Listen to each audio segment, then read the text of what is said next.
আলু বোনার মৌসুমে বীজ আলুর দাম যেন আকাশচুম্বী। অতীতে সব রেকর্ড ভেঙে মুন্সিগঞ্জে সর্বোচ্চ দামে বিক্রি হচ্ছে হল্যান্ডের আলু বীজ।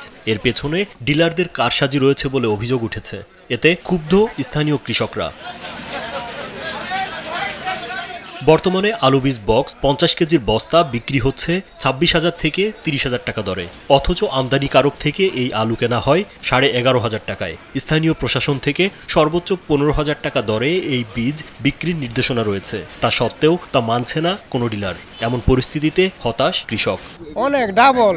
আমরা একটা আইডিয়া করছিলাম যে এবছর হয়তো আলুর দাম একটু বেশি, হয়তো 15,000 যাইতে পারে, একটা করছিলাম, কিন্তু অনেক ডাবল হয়ে গেছে 30,000।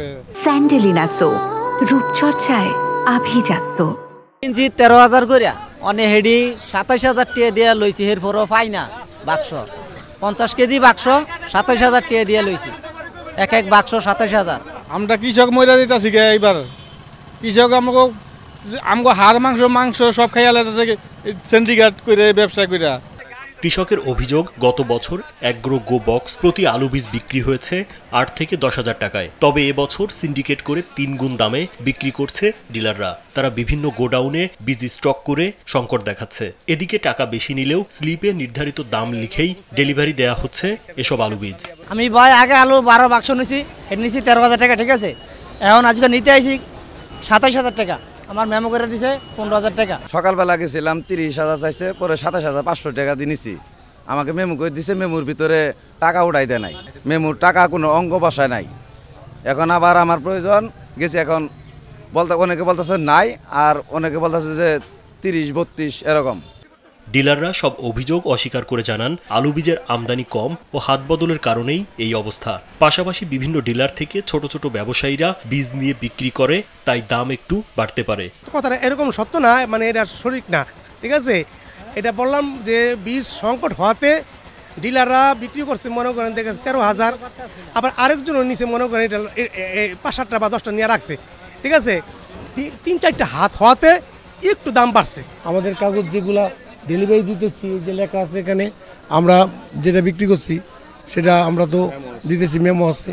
এদিকে আলুর বীজ কিনতে আসা কৃষকরা অভিযোগ নিয়ে টঙ্গীবাড়ি উপজেলা নির্বাহী কর্মকর্তার কাছে দেখা করেন। তিনি চাষিদের অভিযোগ আমলে নিয়ে জানান, প্রতিনিয়ত বীজের বাজার মনিটরিং করা হচ্ছে। নির্ধারিত দামের চেয়ে কেউ বেশি দাম রাখলে তাদের বিরুদ্ধে ব্যবস্থা নেওয়া হবে। অনেক অভিযোগ আসছে এই বিষয়ে যে অনেক কৃষক ন্যায্য মূল্যে আলু পাচ্ছে না। এই ন্যায্য মূল্যে আলু পাওয়া নিশ্চিত করার জন্য মোবাইল কোর্ট পরিচালনা করা হচ্ছে। এই বিষয়ে সংশ্লিষ্ট কৃষক যদি আমাদের সাথে যোগাযোগ করেন এবং অভিযোগ দাখিল করেন, তাহলে আমরা অবশ্যই আইনের ব্যবস্থা করব। মুন্সিগঞ্জ কৃষি সম্প্রসারণ অধিদপ্তরের অতিরিক্ত উপপরিচালক কল্যাণ কুমার সরকার জানান, স্থানীয় কোল্ড স্টোরেজগুলোতে পর্যাপ্ত বীজ রয়েছে, এতে সংকট থাকার কোনো কথা না। তবে অচিরেই দাম নিয়ে হতাশা কেটে যাবে বলে জানান এই কর্মকর্তা। কোল্ড স্টোরেজগুলোতে এ পরিমাণ আলু বীজ আছে, আলু বীজের সংকট আমার ধারণা নেই বললেই চলে। আর এবছর কিছু কারণে আলু বিদেশ থেকে আমদানি করতে একটু বেশি সময় লাগতেছে। অন্য সময় 1 মাসের মধ্যে আলু বীজ চলে আসে। এই আলু বীজগুলো এইবার আমদানি করতে আমাদের প্রায় 60 থেকে 65 দিন লাগতেছে, এই জন্য একটু বেশি সময় লাগতেছে। ইতিমধ্যে বাজারে আলু বীজ ঢোকা শুরু হয়ে গেছে, এবং এই যে আলুর বীজ নিয়ে যে কৃষকের যে হতাশা বা একটু সংকোচ, এটা থাকবে না বলে আমি আশা করি। কৃষি বিভাগের তথ্য মতে চলতি বছর জেলায় 34,555 হেক্টর জমিতে আলু আবাদের লক্ষ্যমাত্রা ধরা হয়েছে। এরই মধ্যে 5,000 হেক্টর জমিতে 10,000 মেট্রিক টন আলু রোপণ করা হয়েছে। রাজীব বিশ্বাস, কালবেলা।